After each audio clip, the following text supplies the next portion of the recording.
Vector subtraction क्या होता था, a माइनस बी होता था। अब जैसे ये a वेक्टर होता था और ये b वेक्टर, तो माइनस b वेक्टर ये होता था और रिजल्टेंट यही होता था, r vector is equal to a vector minus b vector. इसका जानते हैं मैग्नीट्यूड हम लोग ऐसे निकालते हैं, इसका फॉर्मूला ये है कि a square plus b square minus 2ab cos theta. ये हम लोग इस वीडियो में प्रूव करेंगे। लेकिन बहुत बच्चा क्या करता है कि सर देखिए वेक्टर एडिशन में क्या होता है, a square plus b square minus 2ab cos theta होता है। हम बोलते हैं होता है, तो b के जगह क्या कर देना, माइनस b पुट कर देना। ठीक है, तो यहाँ पे अगर आप माइनस बी के जगह माइनस बी पुट करिएगा तो यहाँ से फॉर्मूला आ जाएगा।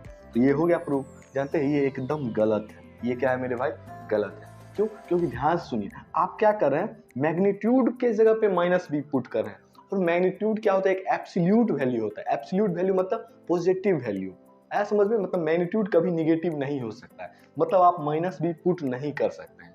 ये बात समझ में आ गया? तो प्रूव कैसे करेंगे हम लोग आगे देखेंगे। इतना बात समझ में आ गया ना? अच्छा, ये रहा आपका वेक्टर सब्सट्रैक्शन का क्या मतलब वो वेक्टर डायग्राम, ठीक ना। ये आपका बी वेक्टर है, इसके बीच में एंगल थीटा होता था। कैसे, इसको आप शिफ्ट करिएगा तो यहाँ भी ये आपका क्या हो, बी वेक्टर, तो ये एंगल भी क्या हो गया, थीटा। अभी भी angle between a vector and b vector क्या है, थीटा ही है। अब ये अगर थीटा है तो ये भी क्या हो जाएगा, थीटा हो जाएगा ना। अब ये ए वेक्टर है तो इसका मैग्नीट्यूड ए है, तो उसके यहाँ से यहाँ तक का इसका लेंथ क्या है मेरे भाई, ए है, पक्का ना। और ये आपका बी वेक्टर है तो यहाँ से यहाँ लेंथ क्या है, बी है, पक्का।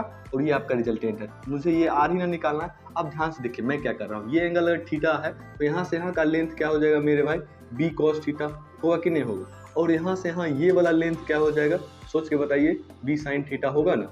अब मैं क्या कर रहा हूँ, ये जो राइट एंगल ट्रायंगल बन रहा है, क्या बन रहा है, राइट एंगल ट्रायंगल, इसमें मैं लगा रहा हूँ है वो पाइथागोरस थ्योरम। तो आप आर बराबर क्या लिख सकते हैं, ध्यान से देखिए, बी साइन थीटा का होल स्क्वायर प्लस, ध्यान से देखते रहिएगा, ए माइनस बी कॉस थीटा का होल स्क्वायर, ये लिख सकते हैं मेरे भाई, मतलब आर स्क्वायर यहाँ पे भी होगा। तो आर स्क्वायर बराबर क्या हो जाएगा मेरे भाई, अब ध्यान से इसको सॉल्व करिएगा तो क्या हो जाएगा, b square into sine square theta plus cos square theta. ये तो 1 हो जाता मेरे भाई, प्लस में क्या हो जाएगा, a square minus 2ab cos theta. करके देखिएगा समझ में आ जाएगा। तो फिर यहाँ से आर बराबर क्या हो जाएगा, under root a square plus b square minus 2ab cos theta.